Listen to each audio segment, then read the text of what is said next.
أعوذ بالله من الشيطان الرجيم.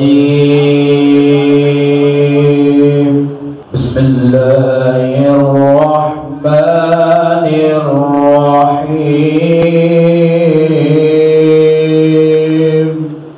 سبح لله ما في السماوات وما سبح لله ما في السماوات وما في الأرض وهو العزيز الحكيم.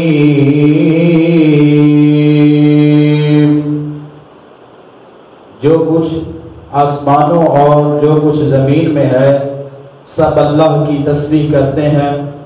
اور وہ بڑا غالب آنے والا حکمت والا ہے. یا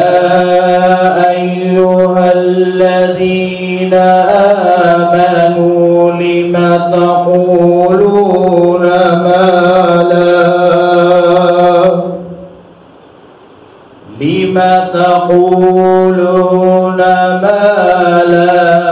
تفعلون. اے ایمان والو، تم وہ بات کہتے ہو کیوں کہتے ہو جو کرتے نہیں ہو. کبر مقتا عند اللہ ان تقولوا ما لا تفعلون. اللہ کے نزدیک یہ بات ناپسندیدہ ہے کہ تم وہ بات کہو جو کرتے نہیں ہو. ان اللہ یحب الذین یقاتلون فی سبیلہ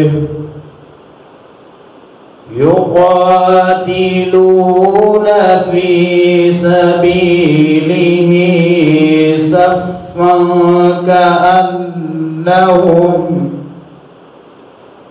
كأنهم بنيان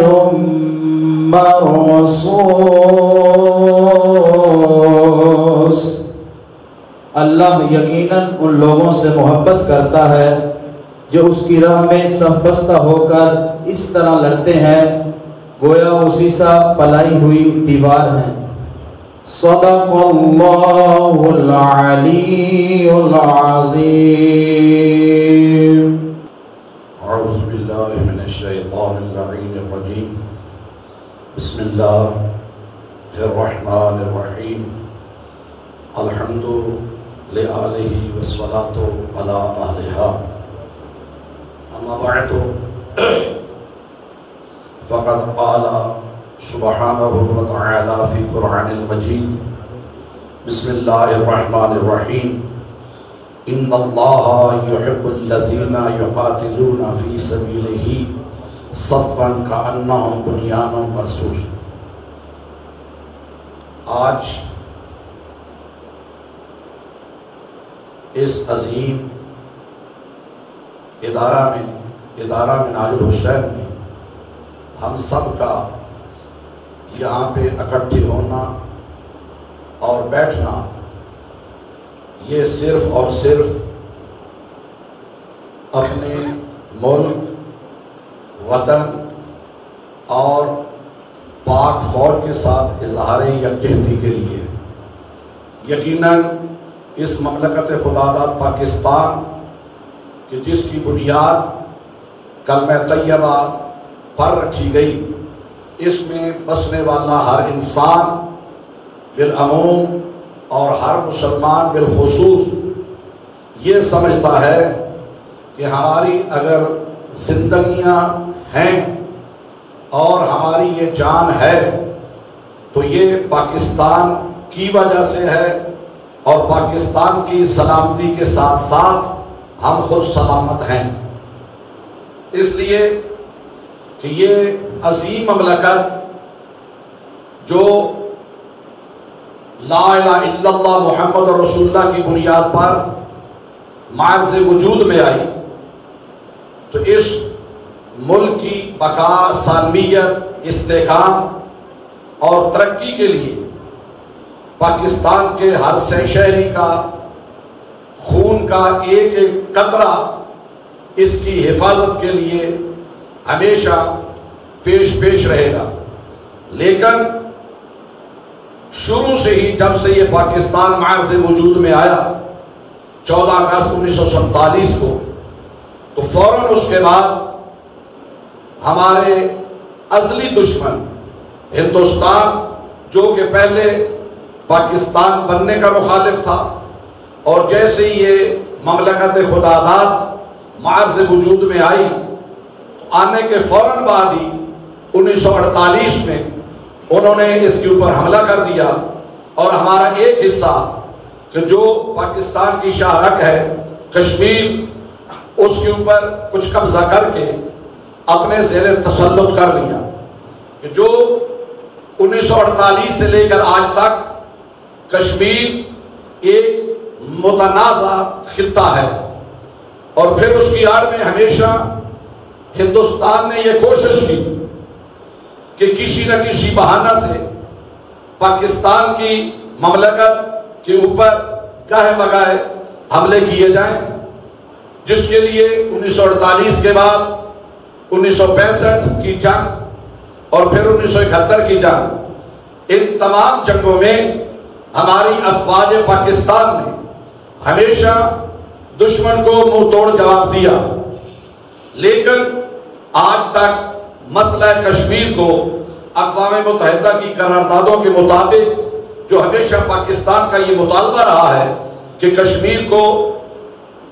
کشمیری عوام اور اقوام متحدہ کی قراردادوں کے مطابق اس کا فیصلہ کیا جائے، لیکن کچھ عرصہ پہلے ہندوستان نے، جو کہ دنیا میں سب سے بڑی جمہوریت ہونے کا دعویٰ کرتا ہے، لیکن عملی طور پر اس کے پاس جمہوریت کی نہ کوئی دلیل ہے اور نہ ہی اپنے آپ کو وہ جمہوری ملک ثابت کرتا ہے، بلکہ ہمیشہ ہندوستان کی اقلیتیں ہوں یا ہمسایہ ممالک ہوں، ان کے ساتھ اس نے آمروں والا سلوک کیا ہے، کبھی بھی اس نے جمہوریت والا سلوک نہیں کیا۔ اور اسی طرح تقریباً 1.5 سال پہلے پاکستان، بلکہ اس سے زیادہ عرصہ ہو چکا ہے، ہندوستان نے مقبوضہ کشمیر کو کہا کہ یہ میرا حصہ ہے، اور اس وقت سے لے کے اب تک پاکستان ہمیشہ اس کے بارے میں جدوجہد اور کوشش کر رہا ہے۔ لیکن جب سے یہ مودی برسر اقتدار آیا، اس نے ہمیشہ اپنے آپ کو یہ سمجھا کہ میں دنیا میں بہت بڑی جمہوریت ہوں، میرا ملک بہت بڑا ہے، اور ہندوستان کے مقابلے میں پاکستان کی تو کوئی حیثیت ہی نہیں۔ یہاں پاکستان میں فقط 5 صوبے ہیں، اور یہاں کی تقریباً 24 سے 25 کروڑ آبادی موجود ہے، اور میرے پاس بہت بڑا ملک اور بہت بڑی آبادی ہے، اور میرے پاس فوج بہت بڑی ہے۔ اس نے یہ سمجھا کہ میں اپنی عوام کے اوپر اور دنیا کے اوپر یہ تھاپ بٹھا لوں گا کہ میرا ملک اس وقت ہر طرح سے قوت میں، چاہے وہ عسکری قوت ہو، چاہے جمہوری قوت ہو، وہ سب سے آگے ہے۔ اور اس نے ہمیشہ کی طرح اس دفعہ بھی 6 اور 7 مئی کی درمیانی رات بین الاقوامی قوانین کی خلاف ورزی کرتے ہوئے رات کی تاریکی میں پاکستان کے اوپر مسلسل حملے کیے، جس کا پاکستانی افواج اور پاکستانی قوم نے ہمیشہ اپنا صرف دفاع کرتے ہوئے اچھے انداز سے اور بڑھ کر آگے افواج پاکستان نے دفاع کیا، اور مسلسل 2 سے 3 دن تک وہ در اندازی کرتا رہا، اور پاکستانی شہروں کے اوپر شہری آبادیوں کے اوپر مسلسل حملے کرتا رہا، جس میں پاکستان کے مختلف شہروں میں مساجد، مدارس دینیہ، اس کے علاوہ اور بہت سی ایسی عسکری تنصیبات تھی جن کے اوپر حملہ کیا گیا، لیکن پاکستان کی عوام اور بالخصوص عسکری قیادت نے ہمت اور حوصلے سے کام لیا اور ہمیشہ یہ کہا کہ ہم جنگ چاہتے نہیں، لیکن اگر ہمارے اوپر جنگ مسلط کی گئی ہم انشاءاللہ اس کا منہ توڑ جواب دیں گے۔ اور یہی ہوا کہ جب انہوں نے مسلسل پاکستانی شہری آبادی کے اوپر حملے کیے تو پھر پاکستان کی عوام نے اور بالخصوص عسکری قیادت چیف آف آرمی اسٹاف جناب سید عاصم منیر شاہ صاحب نے بھرپور اس کا جواب دیا، اور ایسا جواب دیا کہ چند گھنٹوں میں جو مسلسل 3-4 دن سے پاکستان کے اوپر حملہ کر رہے تھے ان کو چند گھنٹوں میں چنے چبا دیے۔ اور وہی مودی جو پہلے یہ کہتا تھا کہ ہم انشاءاللہ ایسا پاکستان کے اوپر حملہ کریں گے کہ ان کو ہمیشہ یاد رہے گا، اور پیچھے ہٹنے کے لیے تیار ہی نہیں تھا، لیکن یہ آپریشن جو بنیان مرصوص کے نام سے شروع ہوا، ہماری افواج پاکستان چاہے اس میں بری فوج ہو، بحری فوج ہو یا فضائی فوج ہو، انہوں نے چند گھنٹوں میں ہی ان کے اوپر ایسا حملہ کیا کہ ان کے بہت سے بریگیڈ، ان کی وہاں پہ فوجی تنظیمات اور 15 مقامات پر مسلسل ایسا حملہ کیا کہ ان کو اپنے آپ کو سنبھلنے کا بھی موقع نہ ملا۔ پاکستان زندہ باد، پاکستان زندہ باد، پاک فوج زندہ باد، پاک فوج زندہ باد، پاکستان زندہ باد۔ اور پاکستان کی افواج نے اپنے شعار اور اپنی استقامت اور ہمت و حوصلہ کے ساتھ آگے بڑھتے ہوئے یہی جو نعرے آپ لگا رہے ہیں جو ہمارا ترہ امتیاز ہے، نعرہ تکبیر اور نعرہ رسالت، یہ لگاتے ہوئے افواج پاکستان نے کفر و شرک کے اوپر حملہ کیا، اور پھر نعرہ حیدری جو کہ ہر میدان کی ہمیشہ فتح کا سبب رہا ہے، اور نعرہ حیدری لگاتے ہوئے آگے اتنا بڑھے کہ دشمن کو منہ کی کھانا پڑی اور انہیں منہ چھپانے کے لیے جگہ نہیں مل رہی تھی۔ اور یہی ہوا کہ انہیں پتہ نہیں تھا یہ جو اس آپریشن کا نام رکھا گیا بنیان مرصوص کہ سیسا پلائی ہوئی دیوار، اور یہ کیا ہے کہ جب نعرہ تکبیر، نعرہ رسالت اور نعرہ حیدری لگانے والی یہ قومیں آگے بڑھتی اور ہماری افواج پاکستان، بلکہ میں نے تو یہاں تک یہ پڑھا ہے، کہاں تک یہ صحیح ہے کہ جب یہ آپریشن ہوا اس کے بعد ہندوستان میں مائیں اپنے بچوں کو پاکستان کی فوج کا نام لے کے ڈرا رہی تھی۔ یعنی اس طرح انہوں نے آگے بڑھ کر ان پہ حملہ کیا اور وہ فتح حاصل کی جو انشاءاللہ رہتی دنیا تک یاد رکھی جائے گی۔ اور وہ ممالک جو پہلے کہہ رہے تھے کہ یہ 2 ملکوں کا اپنا معاملہ ہے، اور اس میں سمجھتا ہوں کہ صرف یہ نہیں ہے کہ یہ ہندوستان کو منہ کی کھانا پڑی، بلکہ ہندوستان ہو یا اسرائیل ہو یا ان کے ساتھ باقی بھی جتنے اس طرح کے ممالک ہیں جنہیں پاکستان ایک آنکھ نہیں پاتا تھا، انہوں نے یہ محسوس کر لیا، اور یہ پوری دنیا میں پاکستان کی فضائیہ ایئر فورس کے اور ہمارے جو شاہین اور پائلٹس ہیں ان کی جرأت و بہادری کا ڈنکا بجنے لگا کہ یقیناً اگر دنیا میں کوئی ایسی فورس ہے تو وہ پاکستان کے پائلٹس ایسے ہیں، یعنی صرف بات جہازوں کے اڑانے کی نہیں، رافیل ان کا ایسا جہاز تھا جس کے اوپر انہیں بہت بڑا گھمنڈ تھا، لیکن جہاز بڑا ہونا یعنی اگر آپ کے ہاتھ میں کوئی اچھی گن ہے تو گن کا اچھا ہونا قابل قبول نہیں ہے، صرف وہ سے بندہ جنگ نہیں لڑتا، اس کے ساتھ ساتھ حوصلے ہونے چاہیے۔ اور پاکستانی فوج کے پاس وہ فوج کہ جنہوں نے آگے جاتے ہوئے پہلے یہ وصیت نامے لکھے اور خوش ہو کر مسکراتے ہوئے حملے کیے کہ اگر ہم زندہ واپس آ گئے تو غازی ہوں گے،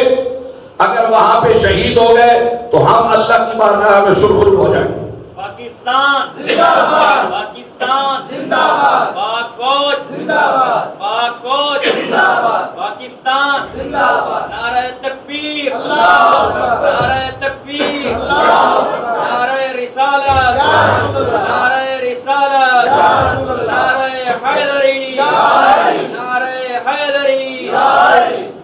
میں یہ سمجھتا ہوں کہ اگر ایک دوسرے رخ سے بھی دیکھا جائے تو یہ بین الاقوامی طور پر بھی پاکستان کی اور ہمیشہ فوجیں تب لڑتی ہیں جب ان کا حوصلہ اور مورال بلند ہو. ہندوستان کی فوج اور پاکستان کی فوج میں فرق یہ ہے، یہ پاکستان کی فوج اکیلا نہیں لڑ رہی، بلکہ ان کے پیچھے جو عوام کی طاقت ہے وہ ایسی تھی کہ ان کے حوصلوں کو بلند کر رہی تھی. اور اس کے ساتھ ساتھ اگر دوسرے اندازے سے دیکھا جائے تو سب سے پہلے جو میڈیا میں ہم پڑھ رہے ہیں، رافیل طیارے جو ان کے فضائی تھے، ان کو ہمارے پائلٹس نے، ہماری افواج نے جب گرایا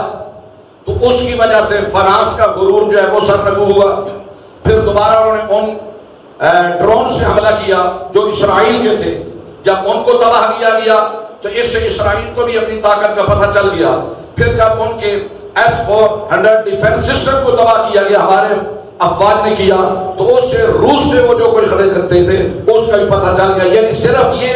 ذہنی طور پر تو انڈیا کو شکست ہوئی، لیکن اگر مجموعی طور پر دیکھا جائے تو اس کے ساتھ ہندوستان کے ساتھ ساتھ اسرائیل، روس بھی ان کے ساتھ شامل ہے. اور جو اپنا اتنا زیادہ اسلحہ بیچ رہے تھے اس بیمہ پر، اب ان کا اسلحے کی بجائے یعنی مارکیٹ اتنی ڈاؤن ہوئی کہ اب وہ خود شرمندہ نظر آ رہے ہیں. تو یقیناً یہ حوصلہ، یہ ہمت امیر کائنات حضرت علی علیہ السلام کا یہ جو لقب ہے بنیان مرصوص، اس لیے کہ امیر کائنات کو اسد اللہ بھی کہا جاتا ہے اور ان کا لقب ہے بنیان مرصوص. اور احد کے میدان میں جب ان کی اپنی تلوار زہری طور پر ٹوٹ چکی تو اس وقت خالق کائنات نے وحدانیت کی وہاں سے خزانے سے بنی ہوئی ذوالفقار نامی تلوار کو نازل کیا، اور امیر کائنات نے وہ ذوالفقار نامی تلوار ہاتھ میں لے کر دشمن کے اوپر ایسے وار کیے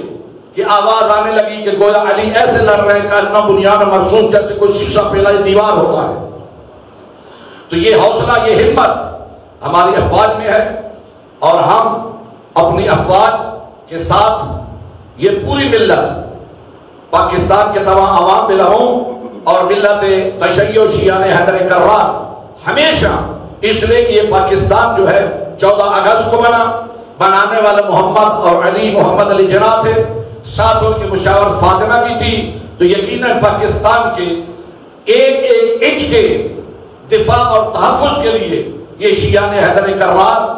نہ کل پیچھے ہٹے ہیں، نہ انشاءاللہ پھر پیچھے ہٹیں گے، کیونکہ اس کی تعمیر میں اور اس کے حصول میں ہمارے اسلاف اور ہمارے بزرگوں کا خون شامل ہے. تو جب بھی کسی ملک نے پاکستان کی طرف کوئی بھی میلی آنکھ دیکھی تو انشاءاللہ یہ ملت، یہ قوم، پاکستانی غیور عوام اپنی افواج پاکستان کے ساتھ مل کر انشاءاللہ ان کی اس میلی آنکھ کو نکال کر ان کو منہ توڑ جواب دیں گے. اور اس کے ساتھ ساتھ ہم ایک مرتبہ پھر افواج پاکستان کو اور تمام ملت اسلامی بالعموم اور پاکستان کے غیور عوام کو بالخصوص مبارکباد پیش کرتے ہیں کہ جب انسان کے اندر ایمانی قوت ہو، حوصلے بلند ہو، تو وہ قومیں کبھی بھی کسی شکست نہیں کھا پاتی. اور ویسے بھی ہے کہ ایک مومن 100 مسلمانوں اور 100 کافروں کے اوپر بھاری ہوتا ہے. اور یقیناً ہماری افواج پاکستان نے اور عوام کی دعاؤں نے ان کو وہ ایک مثالی فتح عطا فرمائی کہ جو انشاءاللہ رہتی دنیا پر یاد رکھی جائے گی. دعا ہے کہ خداوند متعال ہم سب کو اپنے مملکت خداوند پاکستان کے استحکام، سالمیت و بقا کے لیے کوشش کرنے کی توفیق عطا فرمائے اور اس ملک کو ہمیشہ قائم و دائم رکھے. پاکستان زندہ باد، پاکستان زندہ باد، پاک فوج زندہ باد، نعرہ تکبیر، اللہ اکبر، نعرہ رسالت، یا رسول اللہ، نعرہ حیدری، اللهم صل على محمد وعلى محمد. الہی بحق فاطمة وابیها وبعلیها وبنیها والسر المصطفى فیها. الہی تجھے واسطہ اپنی عزت و جلالت کا، تجھے واسطہ قرآن و بیت السلام کا، اس مملکت خدا داد پاکستان کی حفاظت فرما. جو لوگ پاکستان کی سرحدوں کی حفاظت کرتے ہیں ان کی حفاظت فرما. پاکستان کی افواج پاکستان انہیں جنگ کے ہر میدان میں فتح و کامیابی نصیب فرما. پاکستان کے جو بھی داخلی اور خارجی دشمن ہیں انہیں اپنے مقاصد میں ناکام و نامراد فرما۔ پاکستان کے جتنے بھی دشمن ہیں بالاخص ہندوستان کو ہر محاذ پر ناکامی اور نامرادی نصیب فرما۔ بار الہ کشمیری مسلمانوں کے جان مال عزت ناموس کی حفاظت فرما۔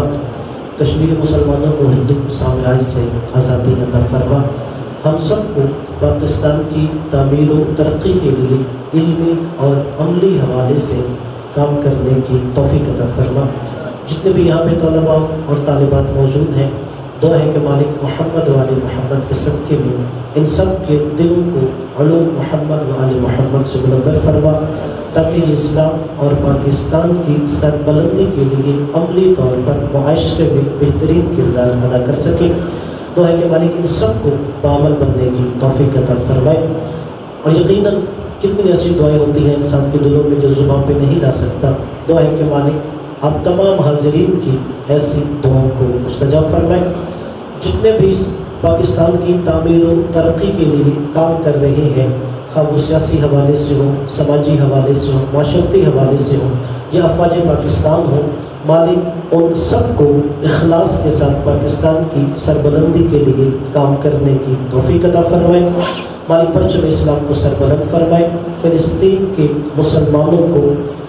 اسرائیلیوں سے جلد از جلد نجات عطا فرمائے۔ اسرائیل اور جتنے بھی ان کے ہم نوا ممالک ہیں، مالک ہر استعماری اور استکباری طاقت کو نیست و نابود فرمائے۔ ہم سب کو ظالموں سے نفرت، مظلوم کی حمایت کرنے کی توفیق عطا فرمائے۔ ہماری سب سے بڑی دعا مالک حجت دورہ منجی بشریت امام زمانہ کے ظہور میں تعجیل فرمائے، ہمیں ان کے اعوان انصار میں محشور فرمائے، امام زمانہ کے قدموں میں شہادت نصیب فرمائے۔ تمام حاضرین مل کے کوشش کریں ایک دفعہ امام زمانہ کی سلامتی کے لیے دعائے امام زمانہ کی تلاوت فرمائے۔ اللہم صل علی محمد و آل محمد، اللہم کل ولیک الحجت ابن الحسن صلواتک علیہ